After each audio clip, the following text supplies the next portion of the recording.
No, just like I just started talking to you, like not that long ago. Hello, my Lagoons, and welcome back to another fat. Damn it. I am Jacob. You are. I'm Ray. This is Jacob is here, where we actively play The Sims. Let's go work on our build today, shall we? You know what? I let it into your problem, made it funny. No, you didn't. My problem.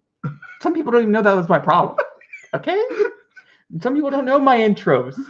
I have several, so it gets hard, okay? Welcome back to Weekend Movie Bros. I am Jacob. And I'm Ray. There you go. Okay. We are here to talk about Oscars. Normally, we would have a different podcast. This would be an extra bonus episode. But because life is life. And the Oscars went crazier than anybody really thought they would, we decided that this kind of deemed a video. But also, life is life, and we just didn't get around time to filming an extra podcast to go along with this podcast. And also, I'm here. But yeah, that doesn't matter. I mean, it's just life is life. Life, you're here. Good for you. Life is life. Okay, this is going to be a long discussion. So before we get into this, try to hop right in. I know, but before we get into this, you and I both know some of the winners.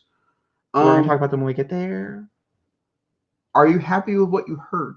I'll tell you as we talk about, because we're not going to talk about that right now. We're going to go reacting to them, kind of, and then we'll discuss our opinions, kind of, and then we'll talk about it as a whole, not kind of. Okay, ready? Mm-hmm. Okay, so we're going to pull up the list. Here we go. And Zachary, now you don't have to squint because I have the I have the bigger screen. Hey. Isn't that weird for you? Normally, I know, it's really weird. Normally he gets a smaller version. You guys, it's fine. So they can still see us? Yeah. We're just fine. We're just right here. Okay. All good. Alrighty, so this is the first one? Yes. So just if you've never seen us before, I guess do this.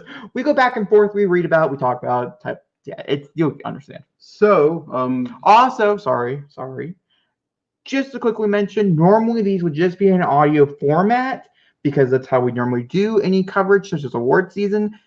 But because we didn't have a traditional podcast going up and season 2 has begun, this is going to be a traditional podcast format where it's both audio and video. Yeah.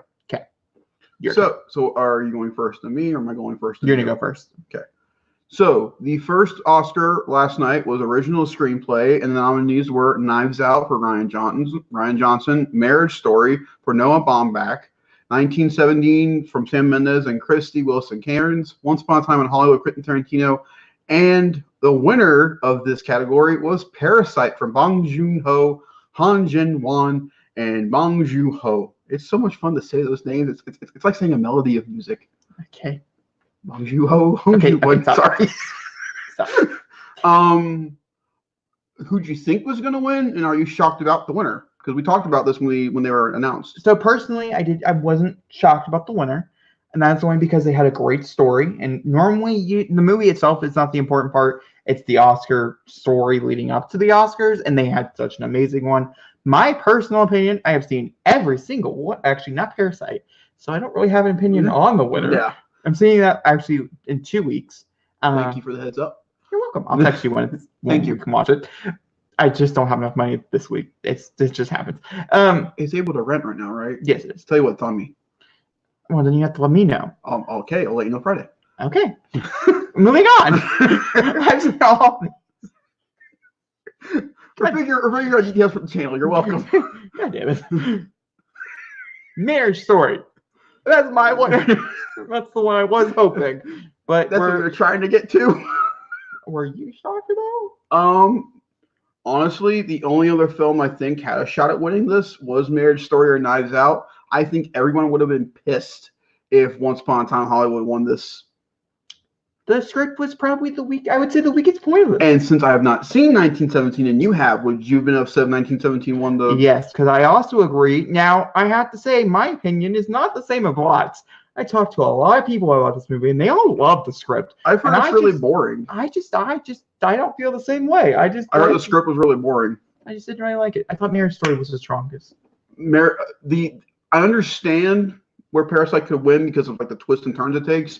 But if Parasite was not on this list, Marriage Story probably would have won because that argument scene alone. But I also could Laura Dern's speech. I also could see Knives Out, by the way. Great script. Just want to very quickly mention, in case you are watching this and you don't know we have a YouTube channel, I did react to the whole movie. It took me forever. You should go check it out. It's a great video. I'm going to plug it. It's a really good video. But Knives Out also very strong, even though it represented a great different movie. But also, to me, they never really look at comedy scripts, which we'll get to an adapted screenplay when we get to it. I wouldn't say that's a comedy, though. Knives Out is a comedy. No, Knives Out. There's like 2 funny scenes in the whole movie. No, like the back and forth banter between everybody. Yeah, I think is funny. I still think it's only like 2 scenes in the whole entire movie. It is a political thriller. Really good political thriller at that. Yeah. It hides it really well, but it's a good political thriller. It was okay. All right, moving on to adapted screen. What? I did not know this. Okay, this is one of the ones I knew. Okay. Oh, that's a little bit annoying. Not that I've seen that movie, so I guess I can't really contest, but I still am. Adapted screenplay nominees are The Irishman by Stephen Dillon, Jojo Rabbit by Taika Waititi, Joker by Todd Phillips and Scott Silver, Little Women by Greta Gerwig, and The Two Popes by Anthony McCartan. So, as the only person on this panel to have seen this movie, the script, I love the script of Joker. We talked about it a lot. But again, like you just mentioned, story really sells the Oscar for the win of these screenplays. The story of Jojo Rabbit is provocative. It's funny. It's endearing. When you understand the complications of what the kid's going through, the banter between him and his mom, which is where Scarlett Johansson, I think, got her nomination. She's really funny in this movie. But Taika is a masterclass at writing. We've seen Thor. If you've seen What We Do in the Shadows, Hunt for the Wilder People, masterclass in writing. And also, it was a big night in a way for diversity because this is the first win for his. I don't want to sound rude. It was the first win for him and his culture. I still think that was the wrong way to say that. Like out of all the ways, I didn't know how. Culture. Gosh, if I edited a podcast, that would have been cut real fast. I don't, so haha, that's on the internet forever. But congratulations to Taika. That's a big win for him. So my personal opinion here is I will see JoJo. It's not rentable yet. I can't technically watch it. But will you? Yes, I will. I'm reviewing it. It's a thing. We've talked about this film ad nauseum between the two of us, and you told me numerous times you've never seen this movie. I'm reviewing it. It's a thing. It won.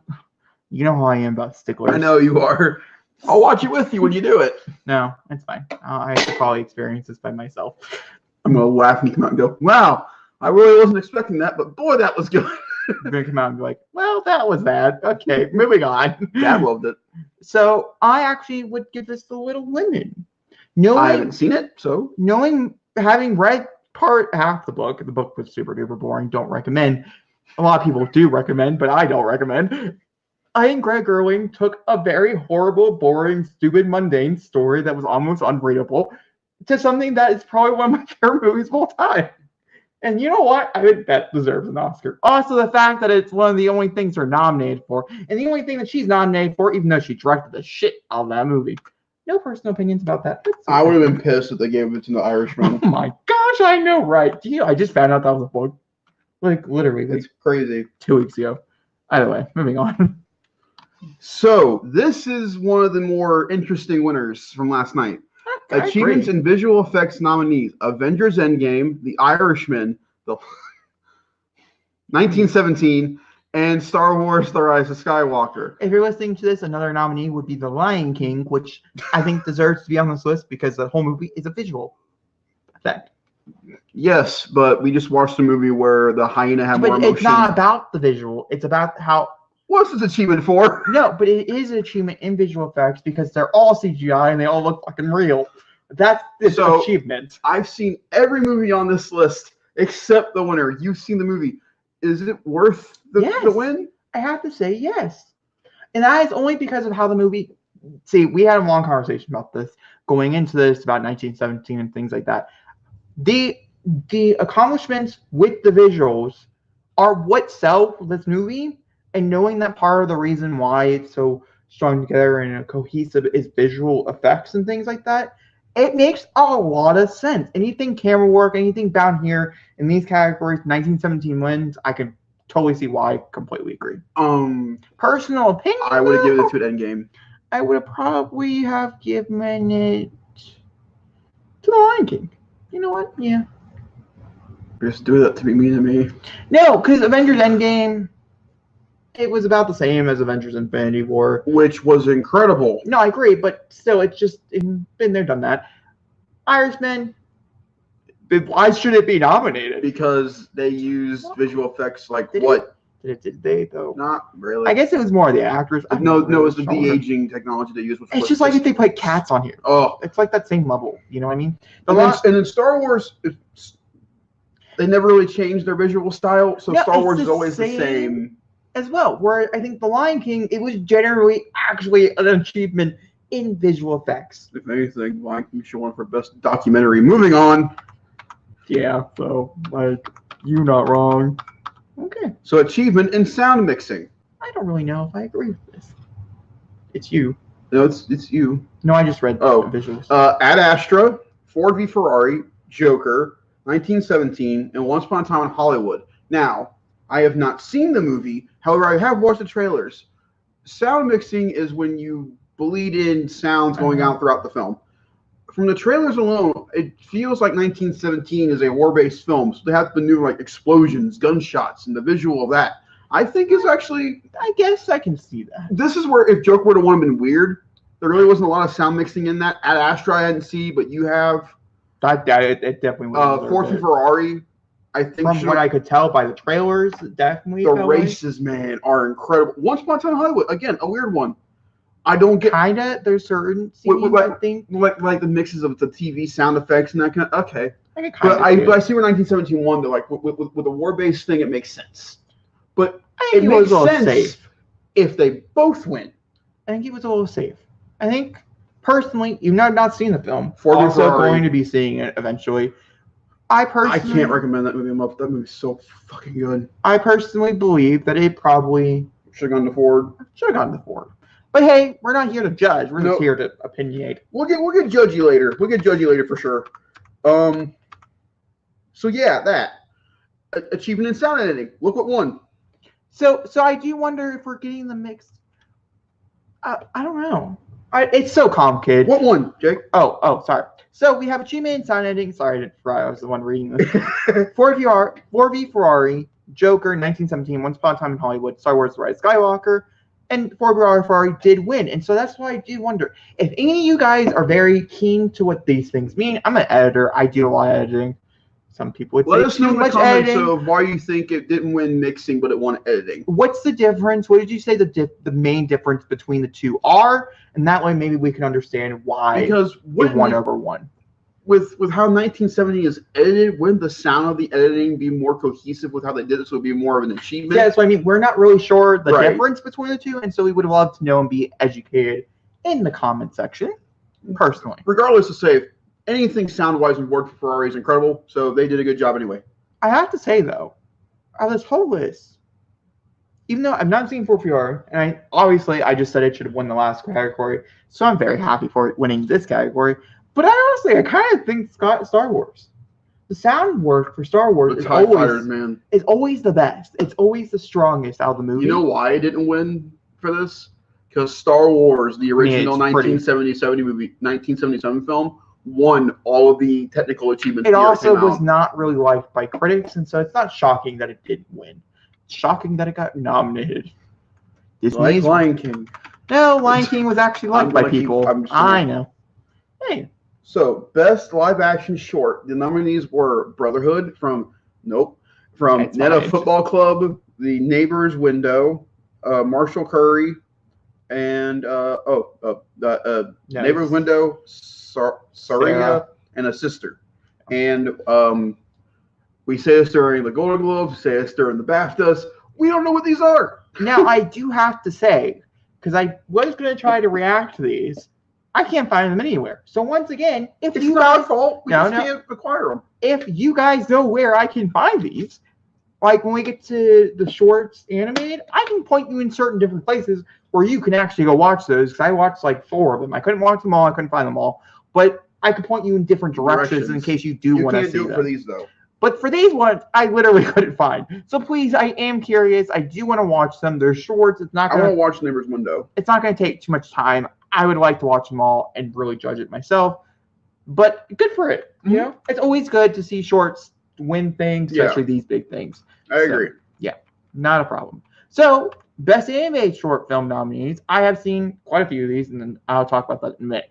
But it's Daughter. I'm not saying the real name here because I can't pronounce that. Sorry. Hair Love, Kit Bull, Memorable, and Sister. So, or you can see some of these in case you want to see them yourself. Hair Love and Kit Bull are both on Disney Plus. They're Disney Plus. Hair Love is adorable. Hair Love is amazing. Kit Bull is amazing. Sister is on YouTube. Daughter is also on YouTube. Memorable, I could not find. Have no idea. Personally, my favorite one out of this whole list, though, was Hair Love. The representation, just how it is, it deserved. It deserved. This is where Disney deserves to win. Yes, but actually, it's not Disney. Fox, Hair Love, figured out the movie, by the way. If you're wondering what it debuted in front of. Secret Life of Pets 2? No, Angry Birds 2. Really? That's what it debuted in front of. Man, speaking of Angry Birds 2. Such a good movie. But not for today. Another day, another time. But it debuted in front of such good things. Wow. It's such a good Man, we missed a good time when it came to that movie, didn't we? We did. Okay, so I'm going to have to scroll down. Just let me know. So we are now at Achievement in Production Design. The nominees were The Irishman, Jojo Rabbit, 1917, and Once Upon a Time in Hollywood, and Parasite. This is the one award for this film, besides Brad Pitt, if you got it, that deserve it. The production design on Once Upon a Time in Hollywood, whether you like the film or not, is immaculate. How they brought it back to 1970s Hollywood, that good, is beyond me. Okay, so I'm actually going to say I'm not in total agreement with this. Okay. Personally, now, even though I'm not going to say it yet, I'm going to wait until I see Parasite, but I have a strong feeling I'm going to push myself towards that way. But haven't seen it. Yeah. So I'm not going to say it, just because it would be wrong of me. 1917, however, did truly feel like I was a part of that war. I mean, I didn't like the film, but I definitely had a lot of respect. And out of this list, because the movie I would actually have given it to didn't get nominated. Which is Joker. Knives Out. Oh, really? Yes. Really? Yes. Oh, yes.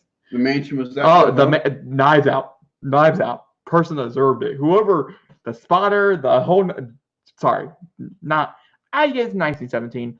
It seems like it's a hard thing to recreate old Hollywood or like The Irishman also in old New York and things like that. It's really not that complicated to do. If you watch so many makings and things like that, it's hard, but it's not. I think 1917 is a little different. The trenches and different things like that, I think, deserved it a little bit more, in my personal opinion. That's fair. Parasite, like I said, for the house, supposedly. We haven't seen it yet. We can't really make a judgment. I'm going to wait and see. But by the way, JoJo's production design, very well done. How they did Germany was really well. The camp stuff was really cool. How they did it was really cool. You'll be able to understand that better. Irishman, like you said, and I think that's why Joker wasn't nominated. You can do old style New York really well. I mean, it's been done before countless times, so it's not hard to do that. Irishman looks like a typical. And that's why I feel about Hollywood's harder. It's a little bit more diverse, and Once Upon a Time does have several different sets and things like that. The movie theater is incredible. And so I think there is something to say about it. I don't think this is I'm not saying it shouldn't have won. I'm just saying, in personal opinion, I would say 1917. Even though it's a little more blander, it's a little bit smaller, but that usually sticks out the most. I think it really did help because there wasn't 17 different locations and all this other stuff. 1917. Yeah, probably why I said 17, to be honest with you. Okay, moving on up to okay. Oh wow. Oh yeah, we're going. This is a weird order. I'm on Oscars.com. It's however they presented it to me. So we're not going in a journalistic order. We're just going with it. All right. I guess I get to read it. Fine. Okay. Motion pick for Best Picture of the Year. The nominees were Ford v Ferrari, The Irishman, Jojo Rabbit, Joker, Little Women, Marriage Story. Why did you say Little Women? No, I said because after I read Joker and it wasn't. I had the word winner in front of it. Little Women, Marriage Story, 1917, Once Upon a Time in Hollywood, and Parasite. Congratulations to South Korea, man. That's incredible. You guys had a night and a half, 4 Academy Awards. That's huge. This is where I bring this up. Was it non-diverse? Yes. But were the winners diverse? But my counteract to this, did it win because of the nominees not being diverse, and they wanted to make up for the ground that they had lost? We can't say anything until we see the movie. No, that's not what I mean. I'm not talking about like movie-wise. I know I've seen so many of these, and they're all good. There's not a bad movie on this list. There is. I can point to it right there. It's right there. Yep, that's unwatchable. It's not good. But that's the only one. The other, this could be unwatchable. Wait to see. I have a feeling it's gonna be like an okay film. Ford Ferrari, it's supposed to be amazing. Joker is amazing. A masterpiece. Little Woman is like one of my favorite movies. Marriage Story is the most heartbreaking film, but the most important film of the year. See, it's so funny. I've seen Marriage Story like 7 times. And yet you think Joker is bleak.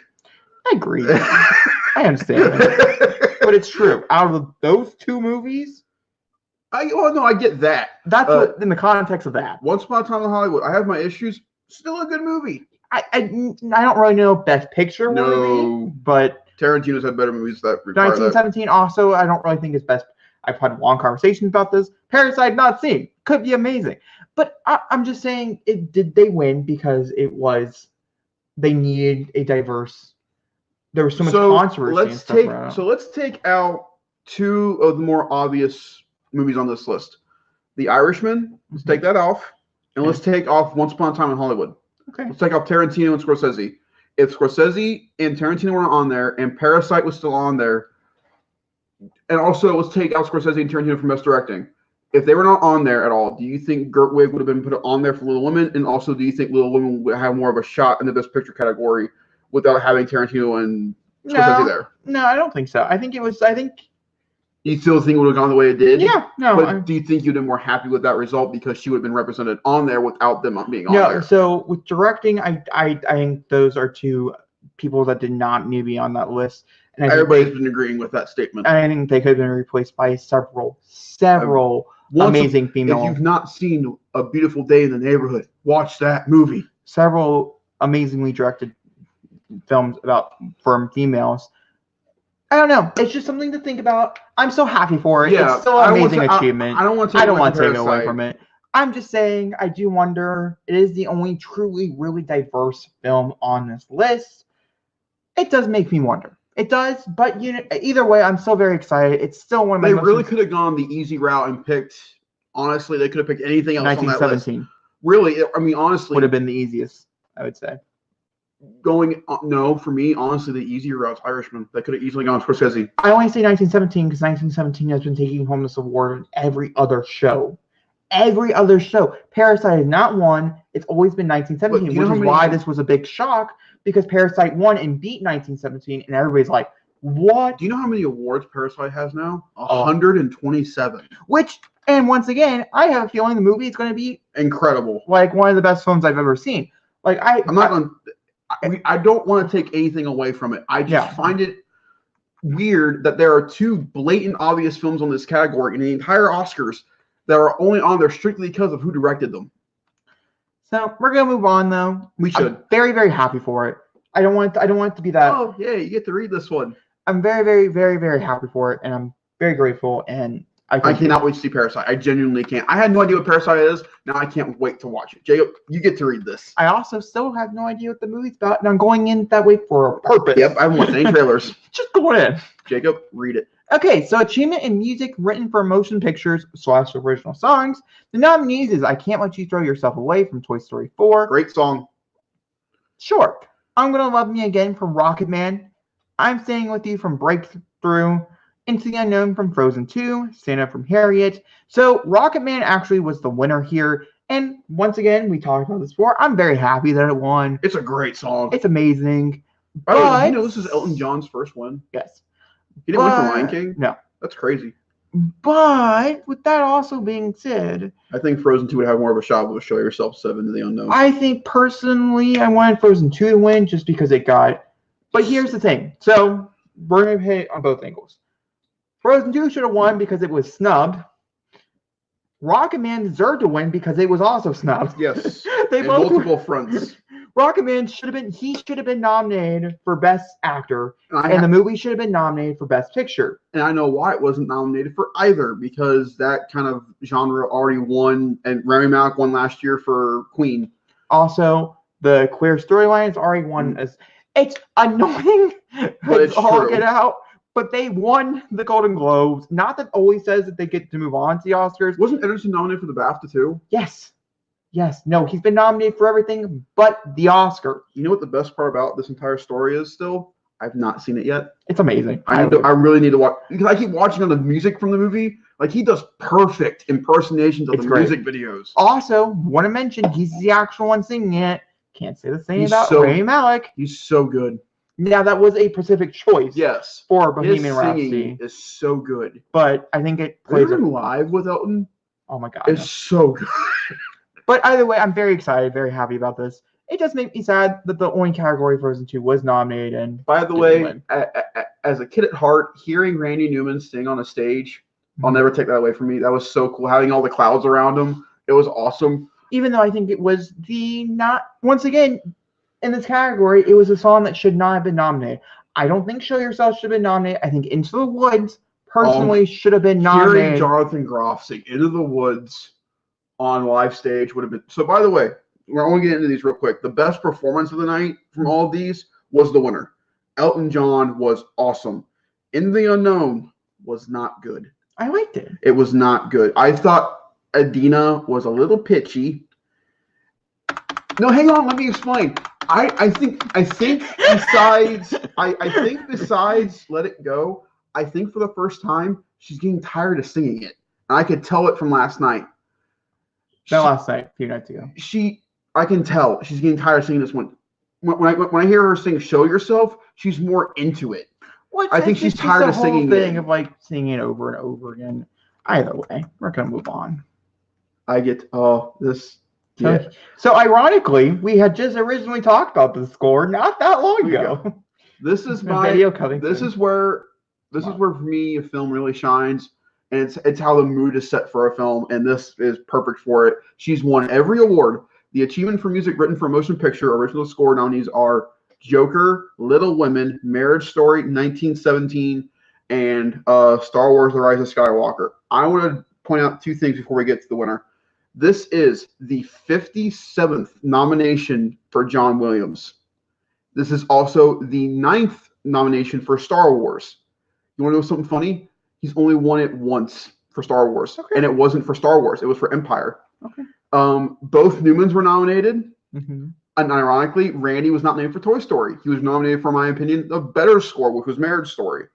But the standout here is Hildur Godota. The reason that this woman deserves anything she's gotten is because it's just this. It's her sitting in a room and playing a violin the entire score. It's beautiful. It's gripping. The bathroom scene does not work without these two elements between the performance from Joaquin and the music from her. If they do not work, that bathroom scene does not work. You need both of them in order, and the visual angles of how Todd Phillips directed it. The three, it worked. I'm very happy for this. It deserves it. It's won every award, much like its counterpart. So it deserves it. I'm happy. So I don't really have an opinion. I am going to point out a few scores that did resonate with me that I did remember. Joker was not one of them. We had just a conversation about this. I didn't remember it at all. Little Women, there was a Pacific scene in that I did remember the score and I really liked it. Marriage Story, but I'm not going to count it because I had seen it so many times here recently. Yeah. That's probably the reason why. But also Star Wars. I want to give Star Wars the credit, even though they do very similar. Doesn't really deserve it because it's so similar to the originals. There is one or two scores in there that are just amazing. But overall, I would say probably the finale to Rise of Skywalker, the music to the end of the movie is just... I think the score really... I think that was one of those films where I truly felt like it elevated the material. Yeah. But I can't remember Joker score. What hurts I kind of think I remembered it when we went over it, and I thought, okay. To me, the reason Williams didn't win for Star Wars is simply because of this. Since this new trilogy started, there has not been, except for Force Awakens, Last Jedi and Rise of Skywalker have combined elements from every That's what I single mean. soundtrack. Yeah, that's what I mean. So it's hard to give it an original score when it's really not an original score till the ending. And that theme is original to the movie. And then you also have to remember that critics really didn't like the movie. I mean, there is factors there, but I'm perfectly fine with Joker. I just don't. Do you not remember when he puts the smile on his face? The music's going. No, I don't. That's really sad. I remember Joaquin Phoenix, and that was the important part. I did not remember this. That's why I liked that. Don't bring it up yet. I'm gonna cry. It's the last category, I think, is what it was.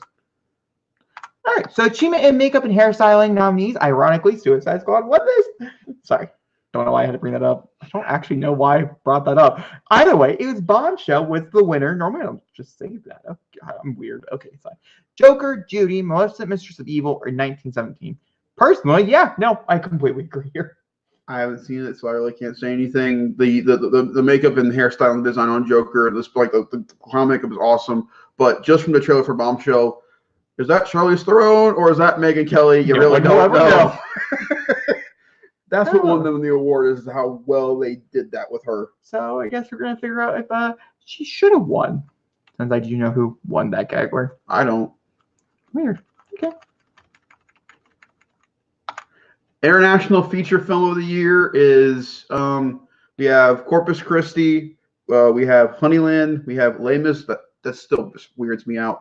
Les Miserables, we have Pain and Glory, and we have Parasite. No shock here. It won Best Picture. It'd be kind of weird if it didn't win Best International Film, but Parasite won. And there has actually been a controversy about this. Because Pain and Glory, everybody talks about Pain and Glory should have won. Not that, but the fact that it did win Best Foreign Film and Best Picture, some people do believe that it should not have been allowed to win both. I don't think it should have been nominated. If it was nominated for Best Picture, it should have been nominated for International Feature Film. And see, there's also people who say that. And so this is a very controversial category this year. Usually never is. It's like, okay, great. It's true, though. And so maybe I would have gave it to Pain and Glory just because of Antonio Banderas' performance. It kind of validated it a little bit more. I don't know. By the way, can we just talk about it? Why is Les Miserables on here? I told you. It's weird. It's very, very light, Zachary. That's just the real answer. Achievement in film editing. This is me. Achievement in film editing. Nominees are Ford v Ferrari, The Irishman, Jojo Rabbit, Joker, and Parasite. Okay, so it's really funny. I've not seen Ford v Ferrari, so I have no opinion on this one. Good for them, though. My personal winning out of the two films that I have seen, I'm going to give it to Joker because that was my favorite. I want to point something out here. This is the achievement in film editing. Where's 1917 on this list? Oh, I know. Don't get me started. The entire basis of 1917 is based on film editing. Honestly, take out my boy. Put 1917 there. Let it win. Because, honestly, Ford v Ferrari is shot really well, but the film editing, it's okay. 1917 deserved this win. It got snubbed in this category. It got snubbed in the category it needed to win. Couldn't have agreed more. Best documentary short subject nominees were In the Absence, Learning to Skateboard in the War Zone, If You're a Girl, Life Overtakes Me, St. Louis Superman, and Walk, Run, Cha-Cha. I haven't seen any of these, but congratulations to Learning to Skate in the War Zone if you're a girl. I agree. Okay. Moving on. Glad we had that conversation. Best documentary feature nominees are American Factory, The Cave, The Edge of Democracy, Borsama, and Honeyland. Honeyland got nominated twice. Fun fact. I'm assuming it's good. American Factory is on Netflix. Oh. You can watch it on there. Well, there you go. That's good to know because I think these are different. Documentaries are the same with shorts and stuff, and most people don't know where to turn. Foreign films, shorts. American Factory is on Netflix. You can go watch it. That's interesting. Well, there you go. For anybody who does want to watch the winner, they can. I'm personally not. I don't like documentaries. I'm not going to cite it out. Unless documentary really gets me, it's not my thing. So, achievement in direct. Oh, this you. No, it's not. Yeah, it is. No, I just read American Factory. Did you? I did. So achievement in directing is The Irishman, Joker, 1917, Once Upon a Time in Hollywood, and Parasite. Again, I've seen every movie on the minus 1917, every movie on this list except for Parasite 1917. Congratulations to Bong Joon-ho. That's a big thing for him. I would have been pissed if it went to Tarantino or Scorsese. And to be completely honest, I love my boy Joker. Joker's directed really well. This is where Greta Gerwig should have been. and you should have taken out Scorsese, Tarantino, But without saying that, without looking at the negatives here, and there is a ton of negatives here. Yes. I do want to say that Bong Joon-ho directs the shit out of films. Some of the best films are directed by him. He is a director with 0 rotten films on his career list. And so I'm very, very excited to watch Parasite. This I really am. Really just shows. It just reiterates it like, wow, we really missed on something, didn't we? And I think I would have been perfectly fine with either Joker or 1917 taking it too. Especially with Sam Mendes, with the achievement that he did with 1917, it makes the only reason why I got nominated. Personal opinion. Why do you think Tarantino got nominated? Because Quentin Tarantino. About Scorsese. Realistically, Scorsese. I mean, I'm being honest with you.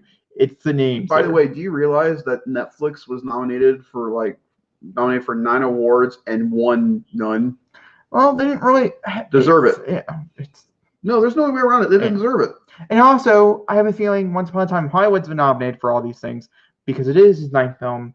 And if any person in Hollywood says they're quitting after a number, it's definitely Quentin Tarantino. He is, by the way, if you were wondering, pushing that number because he's doing a side project right now. It's like a TV show or something he's doing. No, if you want to know what this is, he is doing the TV show from Once Upon a Time in Hollywood, is making a 4-episode series with everybody from the movie. It is going to be on HBO Max. That's what it is. Yeah. I am so freaking excited. Okay, but that he has come out and said does not count as his. It does not count because it's not a movie. It's TV. It does not count. So he does have one more, and I'm feeling if he's going to win for any of them, either it's going to be for his 10th. It's going to be his 10th because it's going to be the last time they ever get to nominate him. That could also be a factor. I guarantee you, even if the movie's just okay, he's going to win the directing award probably. But also, it's old Hollywood, and if anybody loves Hollywood, it sucks, but it's true. All right. Oh, look at that, Will. Oh, okay. All right, so achievement in costume design nominees are The Irishman, Jojo Rabbit, Joker, Little Women, and Once Upon a Time in Hollywood. I could not agree more with this. I've seen everything except for Little Women. The Irishman costume design is your basic New York. Same thing with Joker. Although his outfit at the end is incredible. Jojo Rabbit's meticulous detail to the way Nazis look back in the post-World War II era. It looks really, really strong. And costume design Once Upon a Time in Hollywood wasn't bad. All the costumes for the shows were really strong. But again, I've seen Little Women just from the trailers. I think they look good. I think they were the best looking ones. It fit the era that the movie was in. Yeah, no, I think this is great. Yeah, no, really true, upset here. I think. Yeah, no, I definitely agree with this one as well. Continue. Achievement in cinematography: Irishman, Joker, Lighthouse, which that pisses me off. I'll tell you. I'll explain why. 1917 and Once Upon a Time in Hollywood. Listen, there is no man in Earth that knows how to cinematically capture a film except for Deakins. Blade Runner 2049 is the most beautiful movie I've ever seen. Okay. And he deserves this win for how he got the cinematography for 1917. So what pisses me off about Lighthouse is this. It is a modern sociopathic thriller involved within a eclipsing of the mind film with 2 of the most brilliant male performances of the year, and it got snubbed in every category. Well, that's Pattinson, fine. Dafoe deserved something. I know he got nominated last year for the Florida Project, but he is incredible in Lighthouse. He Lighthouse. got nominated for his portrayal of Bingo. He's so good in Lighthouse, and so is Pattinson. And I feel like it came out too soon. It's probably what it is. I mean, but the cinematography for Lighthouse was really good. The aspect ratio and the way they shot it was really, really cool. So, but I'm not the only from 1917. That's a great job. Good job with it too. Since he hasn't seen it, I'm going to contest this. I'm going to say I agree. But I do have to say though, there's the nighttime shot when you do see the movie. You'll know exactly what I'm talking about. It's so freaking beautiful. So Deakins, man. So mesmerizing. But I have to say though, the last 30 minutes of Joker, cinematography for the riots are so amazing. The wide shot of him on top of the car. That I think it could be an upset, but it wasn't. The scene in Arkham Asylum when you see him running through the halls. Yeah. Okay. So you get to read this one, buddy. Oh, great. I love that for myself. Unless when we take this one, you read the next one. No. Hold on. Okay, I'll read the next one. That's fine. So, because we're both mad about this. Yeah, I mean, I'm not pretty happy about this. Best animated feature film of the year: How to Train Your Dragon: The Hidden World, I Lost My Body, Klaus, Missing Link, and Toy Story 4. So, Toy Story 4 was the winner. Toy Story 4 was the winner. So, there are 3 facts to this. Toy Story is officially the only. I looked it up. Is the only film in any category to win consecutively for a film saga. Lord of the Rings did not do it. All 4 Toy Stories won the Oscar. Good for it. Congratulations to Pixar. Be done with it then. Be done. The 2 strongest movies in this category, besides one that's not on here, I don't think we got looked at because they're from Netflix. Klaus and I Lost My Body are incredible. Klaus is a really good Christmas film. But the reason they gave it to Toy Story was because of the word Toy Story in front of it. If Toy Story was not on here, I guarantee you How to Train Your Dragon would have won. I guarantee you probably, because it's the end of the trilogy and it's a really good ending. However, we both agree there is a complete snub off this list, and it should have been Frozen. Frozen should have won. My personal opinion about Toy Story 4 is this. It's also, very quickly, I want to mention, in case you guys want to watch these yourselves, How to Train Your Dragon: The Hidden World is on Hulu. Great movie. I Lost My Body and Klaus are both Netflix originals. Missing Link is also on Hulu, if you did not know. And Toy Story, or it's on Amazon Prime. It's either Hulu or Amazon Prime. And Toy Story 4 is obviously on Disney Plus. Ironically, just in time for it to win the Oscar. Can I ask something real quick before you make your opinion on this? Mm-hmm. Do you hate this movie for as strongly as you do because it outweighed Frozen 2, or just because I don't like the movie? Because when we talked about it in our review, you weren't as mean to it. No, I was. No, you just don't really remember. No, I remember. I didn't like it when we saw it in theaters. I didn't like it when I watched it at home. You told me you did. No, I liked it better than I saw it in theaters. Does not mean I liked the film. This was on my worst films of last year for a reason. It is by far one of my least favorite animated features I have seen in recent years. But it's also a super disappointing film. And I think that plays a huge factor. Also, with it winning the Oscar and getting $1 billion, I would not be surprised if there is a Toy Story 5 getting made at some point. Because it's doing the same formula that got a Toy Story 4. No, we don't. We didn't need this.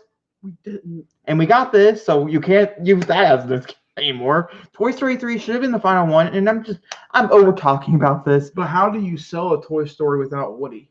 I don't know. That's a spoiler. Is it though? It's $1 billion. I don't really care. Either way, I don't think it should have won. I don't really know what should have won. I've not seen any of the other categories. I don't have an opinion on this. My movie got snubbed, and that's my personal opinion. I think Klaus should have won. Klaus is incredible. I don't know. That was a very, I guess because they're not separated. I don't know. That's weird. Performance by an actress in a supporting role. Nominees are Kathy Bates and Richard Jewell. That's what it is. Laura Dern in Marriage Story. Woo! Scarlett Johansson and Jojo Rabbit. Florence Pugh and Little Women and Margot Robbie in Bombshell. So actually, I can contest. When we first did this, I was like, oh, no way, Laura Dern deserves this. Now, after seeing Marriage Story an umpteenth million time, yes, she totally deserves this. It was such a very well nuanced role. Her speech, not just her, just overall, like her role was so needed. And okay, there's a scene, it's not the courtroom scene that's very much talked about. Her speech also very good, but probably what got her nominated. Yeah. But there's a moment. There's one single moment in the whole movie, and what are you talking about? It's no, not that one. The courtroom scene, that was a good one. But no, when they're sitting down to discuss before they go to court, the two lawyers, and she jumps back and forth from, oh, what do you want for lunch? And I'm going to kill you. Oh, what do you want for lunch? It is beautiful. It's amazing. It blows my mind every time I watch it. Highly, I could not be happier. But with that also being said, I still think Florence Pugh should have won, and that's just because I'm very, very biased. By the way, can we say this real quick? When Black Widow comes out, it can say 2-time Academy Award nominated Scarlett Johansson and Academy Award nominated Florence Pugh in Black Widow. And also, Rachel Weisz has also been Academy Award winner. It is stacked. That's a cast, man. But Florence Pugh could not be happier for. I'm so happy. This means she'll By work the way, forever. why'd you go Kathy Bates Jewel? Makes sense. Because okay, I've heard she's good in the movie. It doesn't matter. I personally think there's been other people. I don't know, Jennifer Lopez, who should have been nominated, and obviously that's the spot I would have gave up. That's fair. Yeah, no, that's my opinion. Okay. Margot Robbie also, I think, deserved it. She's the reason why I cried in Bombshell. She had the most juiciest role, I would say. Very amazing. Very, very good. Overall, really like the list. I'm sure Scarlett Johansson's also amazing. And I'm sure Kathy Understatement. I'm sure Kathy Bates is great too, but honestly, who watched Richard Jewell? No one, because it was hated by millions of people. Should not have been nominated. Oh, Zachary, you get to read the other one. I'm not super happy about, but it's fine. We'll get into it. Performance by an actress in the leading role are Cynthia Erivo for Harriet, Scarlett Johansson for Marriage Story, Had a Burp, Saoirse Ronan for Little Women, Charlize Theron in Bombshell, and Renee Zellweger in Junie, who won. Now, listen. There is a winner here in our hearts and in my soul, and that's Johansson. She's incredible in Marriage Story. But the same thing could be said for Charlize Theron in Bombshell. No, you didn't see it, but I agree. I'm not agreeing. I'm just saying. I mean, there's and like you just said, I haven't seen Bombshell yet. Neither of us have seen Judy, and I'm not planning on. Even if her win, I'm still not planning on watching the movie. But we can be upset about it, but we can't be like mean to her about it. I'm not. I am not being mean to her about it. What I'm being mean about is the fact that the candidate did not get snubbed that should have won. And I even see when we went over the list for Oscar nominations, I had yet to watch a Marriage Story. I still had said in that video that I would have gave it to Scarlett Johansson. And at that moment, it was because I was biased because I like Scarlett Johansson. I think she deserves an Oscar, in my personal opinion. And we've both seen the movie now. And I have both, and that's not taking away from any of the performances here. I'm sure Cynthia Erivo is also amazing. I've seen her in so many other things that she's really good in. I can understand why she didn't win the Oscar, though. Renee Zellweger, she's not going to be working forever anymore. She's talked about she's ready to kind of start retiring. So once again, I do understand. But I'm also kind of very tired of the Oscars giving people Oscars just because they think they deserve them, not for the actual body of work that they're being nominated for. This is one of those times in the run for the Oscars where I really truly think Scarlett Johansson deserved the Oscar because it was mostly for both the body of work and for her as an actress. I think Renee Zellweger, not have seen the movie, have no idea about the performance. Let me know in the comments down below if it's like, amazing or whatever. Would love to know. But, you know what I mean? Yeah, I understand where you're coming from. And to be honest, I think Johansson, if she had a shot this year, was in the supporting actress category. I think her performance is strong. You haven't seen it yet. I think her performance is stronger in JoJo than Marriage. I think Adam, for me, is the driving. See, that's where we're wrong. Is the driving force of that movie, and so I'm not with him in the movie. I'm biased between the two of them. I think they both have solid points in the film. No, I think I'm in the middle. I think I'm Switzerland. I talked about that. But I believed Adam more than Scarlett, whereas in JoJo, when her performance is needed more to her son, it makes sense. As a mother in that one, I understood it more than Marriage Story, whereas I understood it from Adam's perspective in Marriage Story. Interesting, very interesting. But by the way, I'm happy for Renee Zellweger. She deserves an Oscar. I don't really know. We'll have to wait and see. Maybe I will watch Judy so I can continue to contest this film. If Peyton likes it, you're going to watch it. Peyton says she's not going to watch it. Why? She didn't have any desire. It's about her girl, though. Yep. Yeah, that doesn't tell you right there. I don't know what would. You guys don't know my sister, but it's fine. It's a. So a performance by an actor in a supporting. Oh, wait, is this me? No, you're right. This is me. No, Yeah, you read Judy. Oh, yeah. This is me? Okay.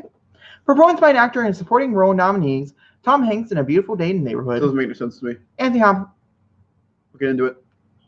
He's not the main I know, lead. but it still doesn't make sense to me. What doesn't make sense? It just doesn't. Okay.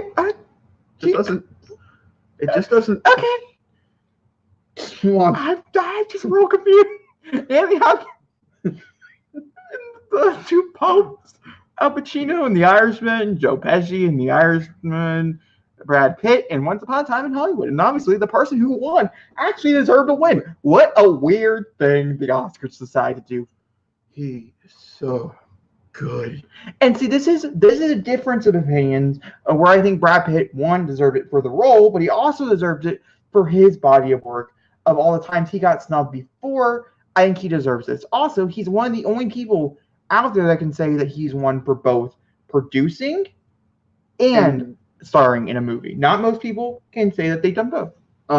It's kind of ironic that his partner won his Oscar a couple years ago, and now they can both say they did it for the body. Because let's be honest, he's great in this movie, but it was finally time for him to win the award. I personally prefer him in Ad Astra, but this is a much more bigger and juicier role. I think I don't know why he didn't win for Fight Club. It boggles my mind that he didn't, but he is riveting in this movie. The stuff between him and the girls is just, and his back and forth with Leo is just perfect. He's so good in that movie.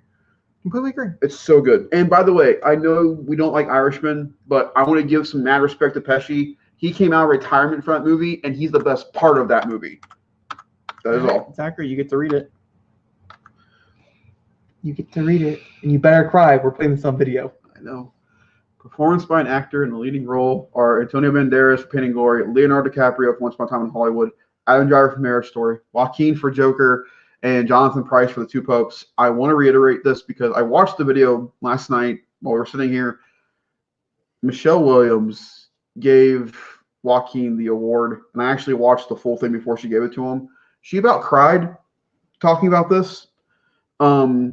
With this win, it is now a decade apart when Joker and Joker won. It's crazy to think about. Joaquin's speech is the most prolific speech I've ever heard at the Oscars, but it's an important one. It's a lot like his speech at the end of Joker. It's do it all. It punches you in the gut, but it makes you realize something. And like his character says in Joker, and everyone started to notice. He has now won five awards for this movie. If this does not solidify comic book films as a prolific acting role in any genre, I don't know what does.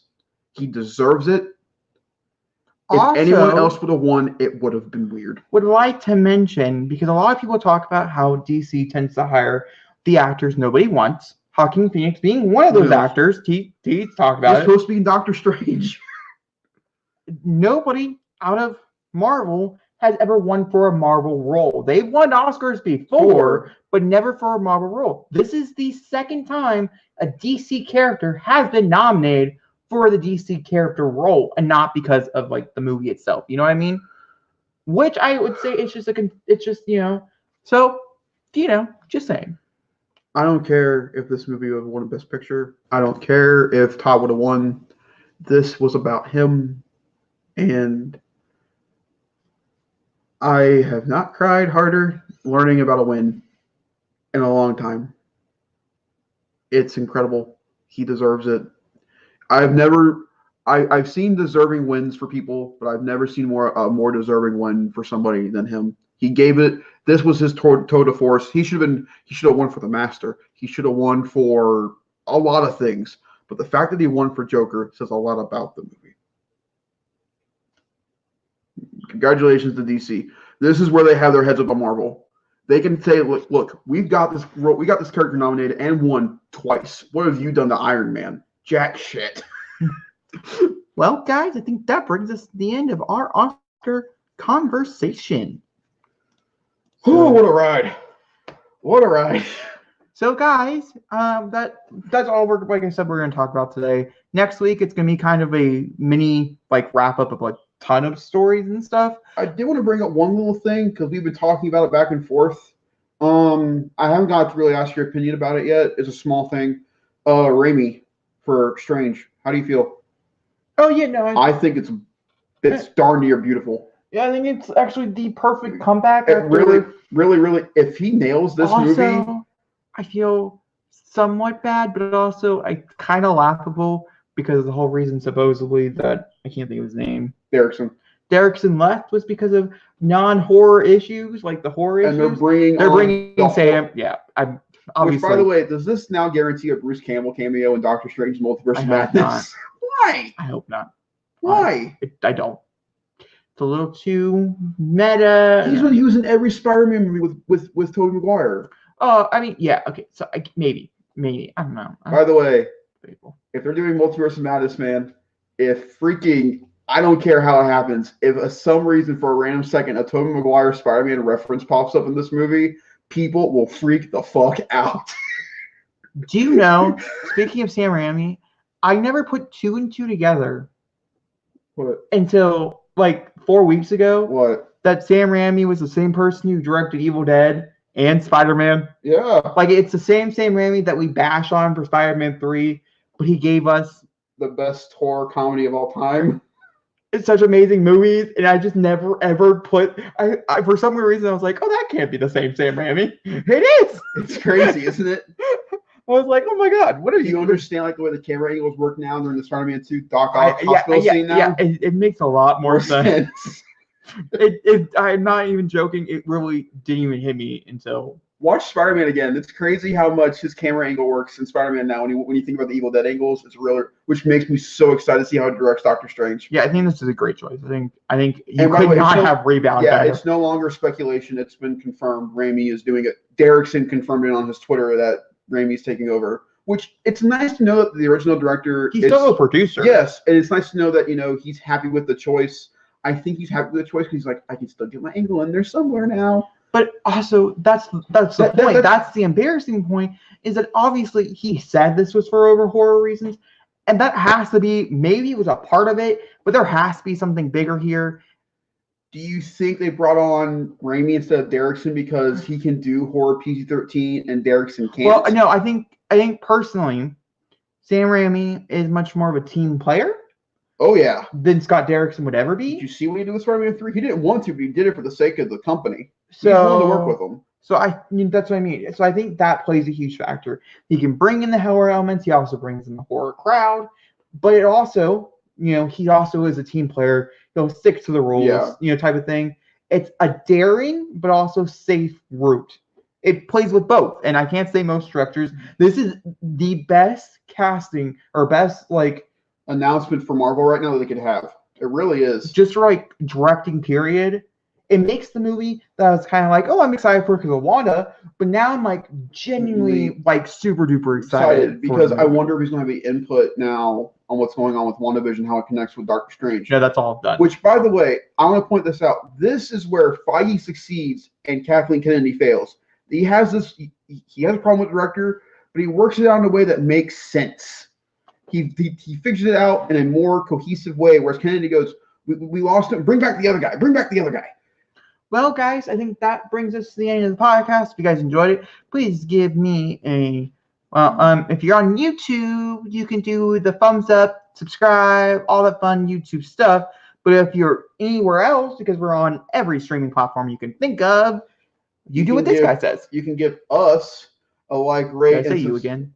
Sorry. You can give us a like, rate, and I'm kidding. A like, rate, and subscribe, and let us know how we're doing on the audio front. By the way, I want to give you all a big shout out. Thank you for making Harley Quinn one of our best rated viewed videos on the channel. We really appreciate it. It just shows where our content really lies on the channel, but we appreciate all your guys' help with the podcasting and our reviews. Check out for our Birds of Prey review coming out later this week. And yeah, it should be coming out the same day as this video, actually. So. And I'm planning on shooting a mini review for Sonic on Saturday. Okay, and it will be up on Wednesday. Yep. So, all right.